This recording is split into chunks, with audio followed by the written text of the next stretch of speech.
c'est pas marqué dans les livres que le plus important à vivre. Bonjour, aujourd'hui on va parler de PN-GAWN à angle régulier.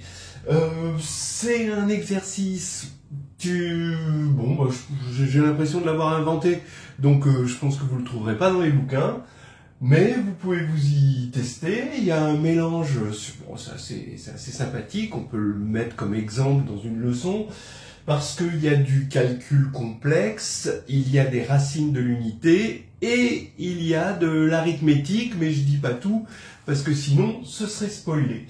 Alors, l'exercice il dit la chose suivante, soit P premier et P calligraphique, un PN-GAWN, N, évidemment, c'est un entier positif, convexe dont tous les angles sont égaux et dont les longueurs des arêtes sont rationnelles, donc ça c'est important, montrer que la suite des longueurs est périodique de période P puissance N-1. Je trouve ça assez incroyable et franchement la solution elle est immédiate, hein, elle tient sur quelques lignes. Donc par exemple, si on veut peut s'entraîner, on voit que on prend P égale 2 et N égale 2, ce qui nous fait un 4-GAWN, donc un quadrilatère, dont les angles sont réguliers. Alors les angles, s'ils doivent être réguliers, ça veut dire que pour un quadrilatère, la somme, ça fait 2π, donc ça fait que 4 fois alpha, si alpha c'est l'angle, eh bien 4 fois alpha c'est égal à 2π, donc alpha est égal à π sur 2. Donc évidemment, vous avez comme angle ici π sur 2 partout, et c'est ce qu'on appelle un rectangle. Et vous voyez qu'un rectangle, les longueurs, vous avez longueur, grand L, largeur, puis longueur, grand L, largeur. Donc c'est bien périodique de période 2. D'accord? Vous regardez la suite des longueurs, grand L, petit l, grand L, petit l. Alors je dis pas que la période est optimale, hein. Évidemment si on a un carré, c'est période 1. Bien.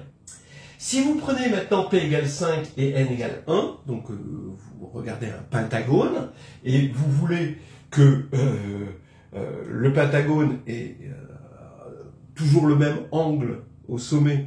Du coup, vous voulez que l'angle soit 3π sur 5, hein, parce que pour un pentagone, la somme des angles, ça va être 3π. Hein. En général, hein, pour un n-GAWN, la somme des angles, c'est n-2 fois π. Hein, d'accord, de sorte à ce que vous voyez bien que quand n est égal à 3, hein, vous retrouvez que la somme des angles d'un triangle, c'est π, et ensuite, à chaque fois, on ajoute π. C'est assez facile de voir la récurrence.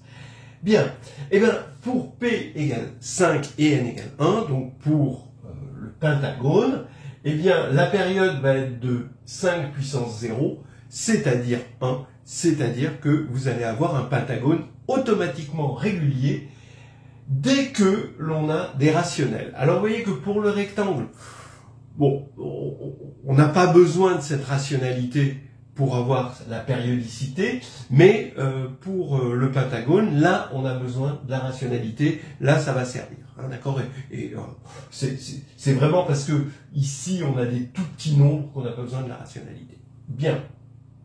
Ok, vous pouvez vous essayer sur cet exercice, il est sympathique, il n'est pas trop difficile, mais il y a évidemment un objet arithmétique qui va intervenir.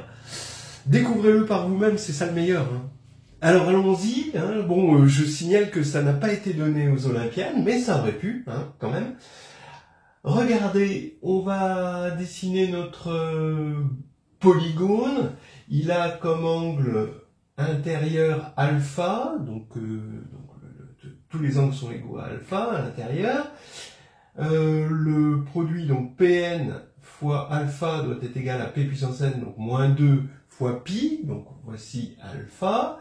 L'angle extérieur ici entre les arêtes, je l'appelle bêta, c'est évidemment pi moins alpha, donc c'est 2π sur P puissance n. Si j'appelle zj, j allant de 0 à Pn-1, les affixes des sommets, donc le plan, je le vois comme le plan complexe, évidemment, eh bien, mes arêtes, c'est zj plus 1 moins zj. D'accord? de façon complexe. Hein. Et en fait, le fait de passer d'une arête à la suivante avec un angle, donc cette arête, vous la voyez, je la déplace juste ici, vectoriellement, ça ne change rien, d'accord? Et le fait de passer à la suivante, comme ça veut dire que j'ai multiplié zj moins zj-1 par exponentielle de i bêta pour me retrouver sur cette direction. Mais, attention, les arêtes ne sont pas de même longueur, donc il faut multiplier ici par, d'après l'hypothèse, par un lambda j qui est rationnel. Puisqu'on avait une longueur rationnelle, on est passé à une longueur rationnelle, donc forcément, le rapport des deux est rationnel. Donc on a un lambda j qui est dans Q, et on a cette formule. Maintenant, je vais juste exprimer que le polygone est fermé, c'est-à-dire que la somme des zj plus 1 moins zj, quand j va de 0 à pn-1, eh bien, ça fait 0, évidemment. Donc, grâce à cette formule de récurrence, je mets un facteur z1 moins z0. Et ce que je vais obtenir, ce qui va me rester, c'est une somme de 0 à pn-1 de exponentielle de ij bêta, parce qu'ici, à chaque fois, j'ai multiplié, donc ici, il faut voir qu'on a une suite géométrique de raisons exponentielles de i bêta, et je multiplie à chaque fois par lambda j, donc si j'appelle mu j le produit des lambda k quand k va de 1 à j, eh bien je vais avoir des mu j. Les mu j qui sont évidemment des rationnels, parce que c'est des produits de lambda j. Voilà, eh bien cette somme-là est égale à 0. Mais maintenant, cette somme qui est égale à 0, je peux éliminer z1 moins z0. Bon, évidemment, j'ai que z1 est différent de z0, hein, les sommets sont distincts. Donc là, ici, je peux éliminer. Je pose oméga égale exponentielle de i bêta, ce qui fait que j'ai un polynôme p qui vaut la somme de j allant de 0 à pn-1 de mu j xj, qui est donc un polynôme à coefficient rationnel, parce que les mu sont des produits de lambda, donc sont des rationnels, et tel que p de oméga égale 0. C'est-à-dire que une fois que j'ai éliminé ça, j'ai p de oméga égale 0. Alors maintenant, des polynômes rationnels qui annulent une racine de l'unité, eh bien, ça fait penser au polynôme cyclotomique. Donc ça nous dit directement que P est multiple du polynôme minimal de oméga. Et le polynôme minimal de oméga sur Q, c'est le polynôme cyclotomique phi Pn, d'accord, dont le degré, c'est phi de Pn, où phi c'est l'indicatrice de l'air, et c'est P puissance n moins P puissance n moins 1. Bien. Donc je sais que il existe un polynôme Q qui est à coefficient rationnel, hein, d'accord, qui est dans Q de x, et qui est tel que P égale phi Pn Q. Donc Q, forcément son degré, c'est P puissance n-1 moins 1, d'accord, puisque c'est la différence des deux degrés. Ici on a Pn moins 1, ici on a Pn moins P puissance n moins 1. Et maintenant, je calcule phi indice P puissance n, et c'est x puissance Pn moins 1 sur la formule hein, du polynôme cyclotomique, c'est normalement sur le produit des phi k quand k divise strictement P puissance n. Mais si k divise strictement P puissance n, ça veut dire qu'il divise P puissance n moins 1. Donc c'est le produit des phi k quand k divise P puissance n moins 1, donc c'est x puissance P puissance n moins 1 moins 1. Voilà, ça fait pas de mal de faire un petit peu de calcul de polynôme cyclotomique. Maintenant, si je pose grand Y égale x puissance P puissance n moins 1, je reconnais y puissance P moins 1 sur y moins 1. C'est-à-dire, c'est la série géométrique 1 plus y jusqu'à y puissance P-1.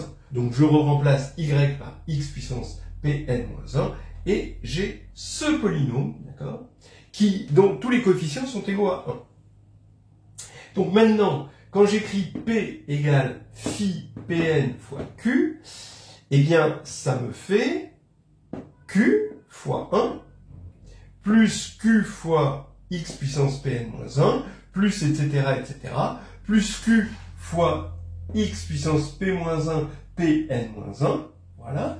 Mais ici, vous voyez bien que comme Q est de degré P puissance N moins 1 moins 1, eh bien, ici, les degrés sont distincts, d'accord, entre Q et celui-ci, et le suivant, etc.